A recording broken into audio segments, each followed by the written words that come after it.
It's just something that we knew we had to bring to the public. It's a pervasive community crisis, and it's long overdue that we stop the music to silence the violence. It can happen to anyone.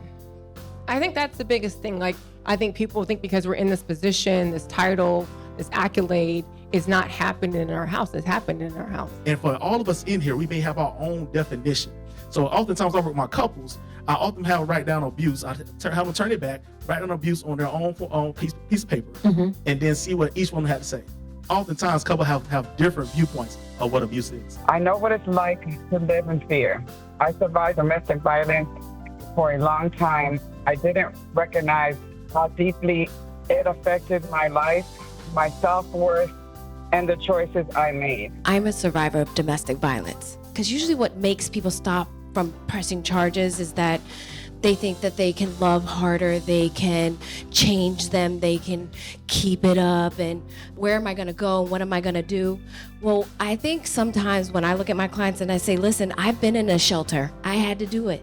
Because I had to take my power back and decide that this is not the life I wanted to live. And if you have children, even worse. So what I would tell that person is to learn about what healthy relationships look like. Because when we learn about what healthy relationships look like, they can be the pillars. How, as a mother, do you navigate or encourage them to move forward when you know that you see the signs of what it can be? The first thing is to get a community and feel like you don't have, and to not feel like you have to do it alone. I think sometimes as mothers, we feel like we have to do it all alone, but to get around people who also embody healthy mindset, healthy relationships. So that's the first thing, is working on a community. How can we raise awareness with helping and supporting one another in cases like domestic violence? Because I find people don't want to get involved. What I would purpose is that after tonight, more will recognize, more will use resources, but they'll build a relationship with that person. You don't have to take the verbal abuse because you can't take it. You don't have to take the physical hit just because you can't take it.